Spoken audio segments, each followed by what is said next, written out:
Tiempo de análisis, tiempo de reflexión, en el que contamos con Luis Gardía, profesor de ICADE. Luis, bienvenido, buenas tardes. Buenas tardes, Rafa. Quiero empezar por la luna tan bonita cuando volvía de vacaciones, de este descanso que se veía tan grande y que está lejos, pero que no es una quimera, ya no es solo ciencia, ya no es algo que está solo en el cielo, de nuevo, es también negocio, es posible incorporación de actores privados, es astropolítica, es recursos.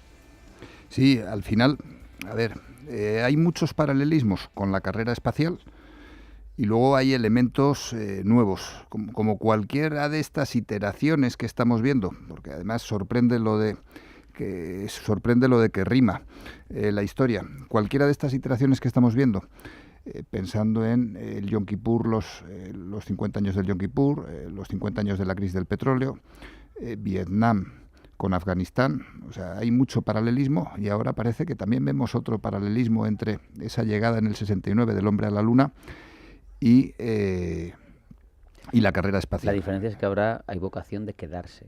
No claro, ahora mismo, pero hay esos son, de quedarse. O sea, por un lado, antes de ir a los puntos en contra, el gasto público, fundamental. El gasto público, y esto es lo de que la historia rima. El hombre llegó a la luna en el 69 y Nixon reventó el patrón oro en el 71-72, o sea, con el fin de la guerra de Vietnam. Aquí estamos viendo cómo esos dos acontecimientos se están solapando. O sea, ahora mismo Estados Unidos tiene un problema enorme, mayúsculo, con la liquidez, con el gasto público, con la deuda pública, tiene vencimientos. El 30% de los 39 billones de deuda pública que tienen vencen durante este 2026. O sea, tenemos un problema de liquidez tremendo, a lo cual tanto la guerra de Irán empuja como la propia carrera espacial que estamos viendo. Ya dentro de los puntos, el más evidente es que la guerra espacial fue con Rusia, la carrera espacial fue con Rusia, esta que estamos viendo ahora es con China. Y para mí lo relevante, respondiendo ya a tu pregunta, que me enrollé un poco, te pido disculpas, Rafa, ya la Luna no se ve como una marca, como un sitio donde ir, sino es una plataforma donde quedarse.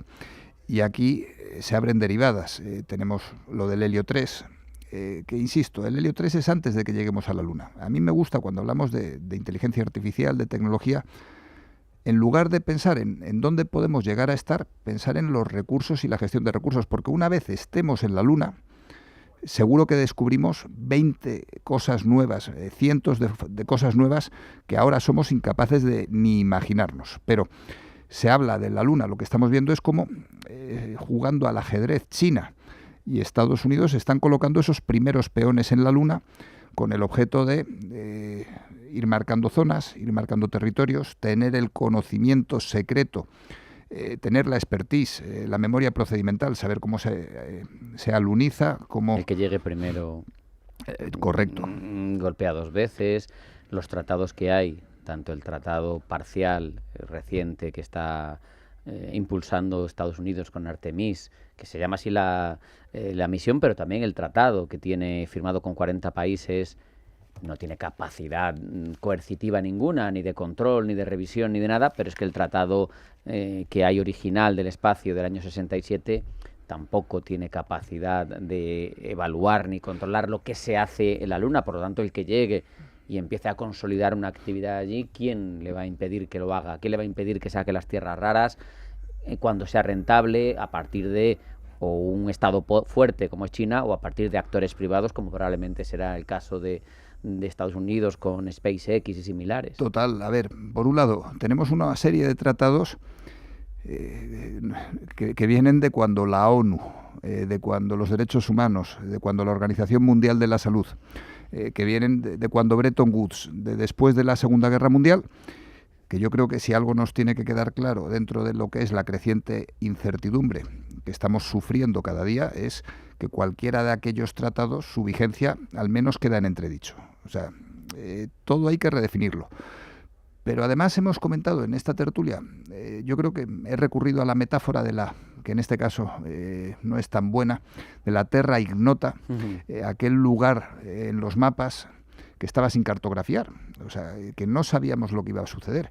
Al final nosotros ahora, sin saber lo que hay en la Luna y sin saber cómo se opera la Luna, el papel lo aguanta todo, podemos empezar a filosofar sobre tratados. Hasta que no se ponga el pie en la Luna y se empieza a explotar toda la riqueza que sin duda tiene la Luna, soy incapaz de imaginármelo. Yo creo que nadie es capaz de imaginárselo hasta que no estemos allí. Hasta que eso no empieza a suceder, todo lo que sea hablar de tratados es hablar de papel mojado. La Luna está por descubrir y Estados Unidos, yo tengo la sensación de que está jugando el punto que jugó Rusia en la carrera espacial contra Estados Unidos. Si nos acordamos tú habías nacido, yo creo. Sabes de sobra que no, pero bueno, se adelantó claramente en toda la carrera espacial hasta que se adelantó desde un punto de vista de cara a los medios de comunicación. Hombre, de cara a la tecnología. El primer satélite lo pone Rusia. El primer ser vivo lo pone Rusia. El primer ser humano lo pone Rusia. Es correcto. La Unión Soviética, sí. Mejor dicho. Pero luego tú quieres sobrepasar eso y por eso pones al hombre en la Luna. Ahora la carrera evidente... A ver, pero al final... Rusia va corriendo, o sea, la carrera espacial fue una maratón y Rusia lo que fue haciendo es esa maratón correrla a sprints. Iba haciendo un sprint, luego otro sprint, luego otro sprint. Al final Rusia, que yo sepa, no fue capaz de llegar a la Luna.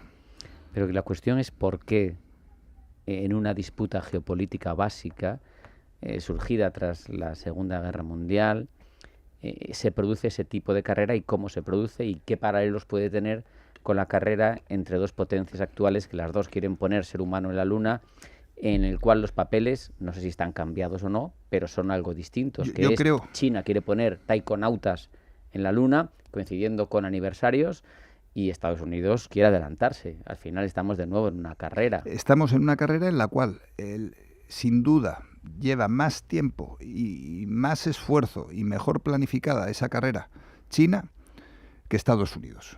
Porque además, dentro de la carrera espacial de Estados Unidos, el propio Elon Musk ha cambiado su discurso de SpaceX y ya no está hablando tanto de Marte, sino también habla de la Luna, y que parte de toda esta carrera nueva espacial estadounidense tiene que ver con las salidas a bolsa que vamos a ver en SpaceX. En cambio, China, su carrera espacial está planificada con mucho más sosiego, con muchos más recursos que la NASA, y tengo la sensación de que está jugando el papel que jugó Estados Unidos en la década de los 60, simplemente en cuanto a preparación, recursos y conocimiento técnico. Para mí la diferencia clara entre esta y la otra es que la otra era una lucha simbólica y esta es una lucha práctica.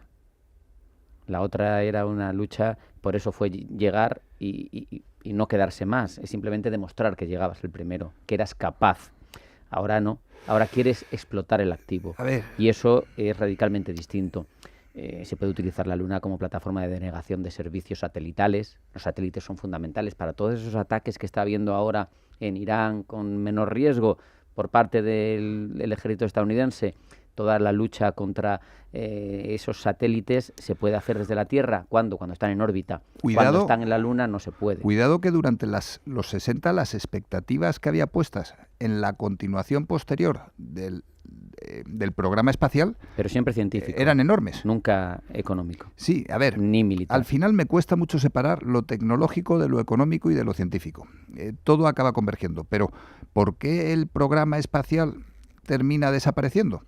Pues por lo mismo que desaparece la guerra de Vietnam y por lo mismo que durante los 70 sufrió Estados Unidos y el mundo entero una crisis tremenda. Al final fue un exceso de deuda pública, de gasto público. Y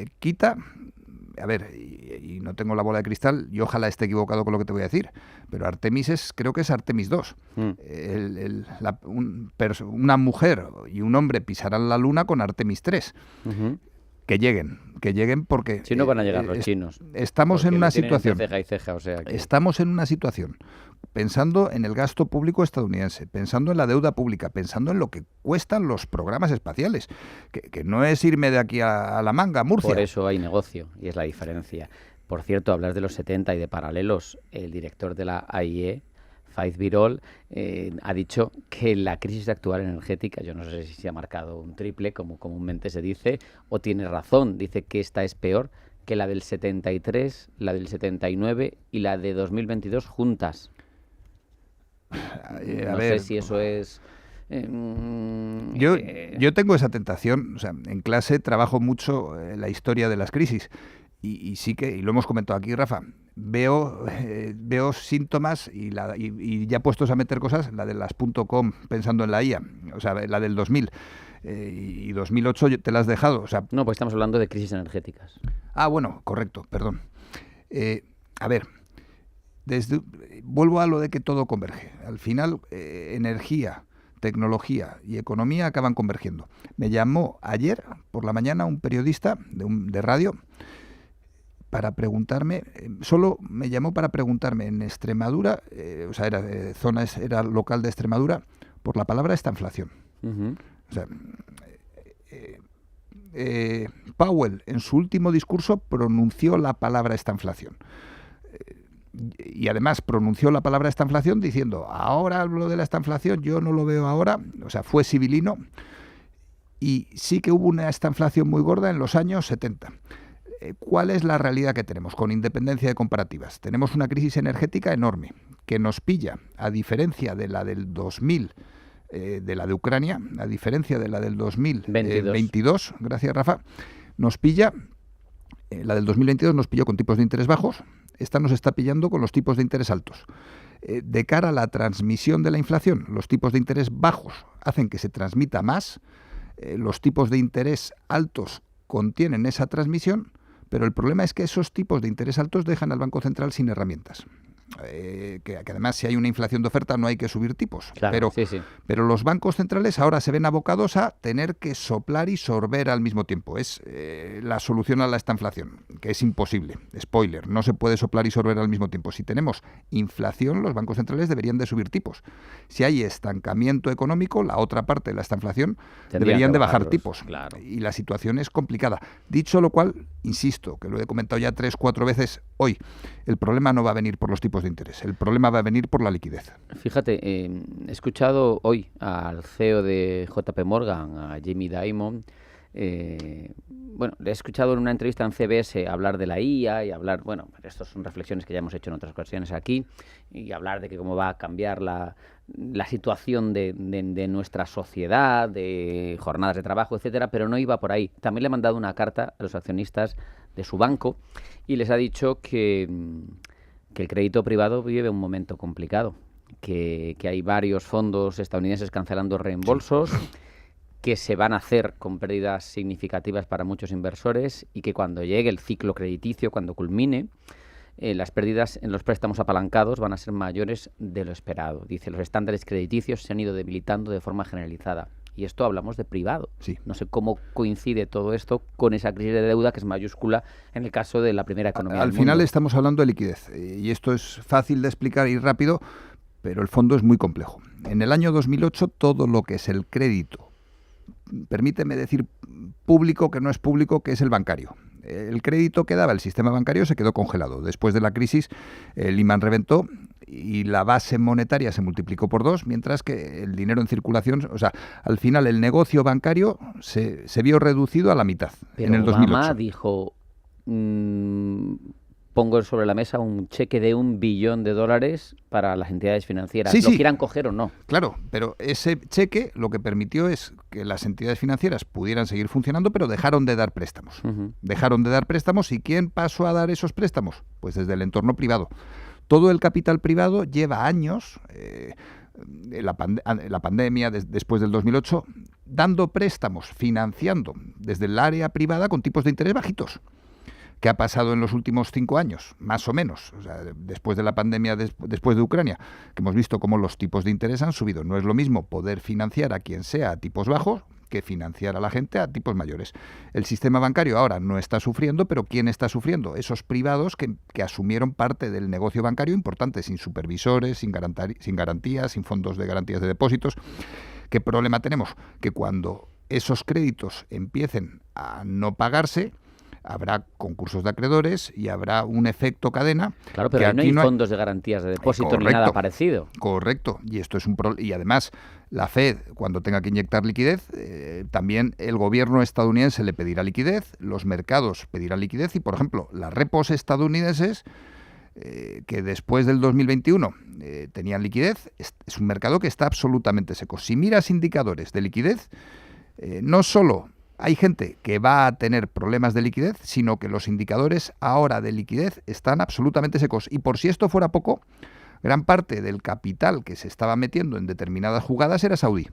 Que ahora los saudíes, ¿a dónde van a dedicar el capital? Pues a recuperar, pues les acaban de meter, cada día les pegan 3 bombazos, a recuperar esas infraestructuras. Tenemos un problema de liquidez bastante gordo, además en diferentes sitios, y yo tengo la sensación de que nadie está hablando de ello, porque al final el problema además de la liquidez es que es silenciosa. Claro, porque la deuda se ve, o por lo menos la ponemos sobre la mesa muchas veces, el exceso de deuda. Aquí quizá para quien no está metido en el negocio, pero quiere entender cuáles son las claves, hay que sacar a colación conceptos clave de diferencia como la que existe entre solvencia y liquidez. Tú puedes tener activos, pero no puedes no poder hacerlos líquidos y pueden tus activos valer más que tus pasivos, pero si no tienes esa liquidez... Y no solo la diferencia entre solvencia y liquidez, que estoy absolutamente de acuerdo contigo, Rafa, sino el CAPEX, que es la inversión que tú necesitas para acometer. Y luego, en teoría, según dicen los libros de finanzas, tú pones un CAPEX encima de la mesa y estás obteniendo rédito. Toda la tecnología, toda la IA es intensiva en CAPEX, pero no es un CAPEX que lo pones y ya está, sino que se tiene que ir renovando cada año. O sea, tienes que meter una inversión tremenda en centros de procesos de datos. Lo hemos comentado mucho. Pero es muy exigente, porque avanza rápido, pero cada vez se autoexige más. Es muy más. exigente y ese CAPEX acaba siendo OPEX. O sea, esto es algo que mis alumnos dirán, ¿qué estás diciendo, Luis? Pues es un CAPEX que cada año tienes que reinvertir ese CAPEX. Y al final es una necesidad de liquidez que yo, si fuera un analista financiero, diría, pues aquí algo de riesgo hay. Y es algo que va, o sea, mientras haya liquidez para seguir absorbiendo todo este CAPEX, seguimos montando en bici. Cuando se pare, ¿qué pasará? Por lo tanto, no lo olviden, deuda, liquidez, dos conceptos clave, y tampoco se olviden de la solvencia. Luis Garbía, director del Máster en Riesgo Financiero de ICADE, muchas gracias. Gracias a ti, Rafa. Hasta la próxima. Un abrazo. Vamos al boletín que lo trae Blanca del Tronco, no se lo pierdan, sigue Media Sesión en Radio Intereconomía.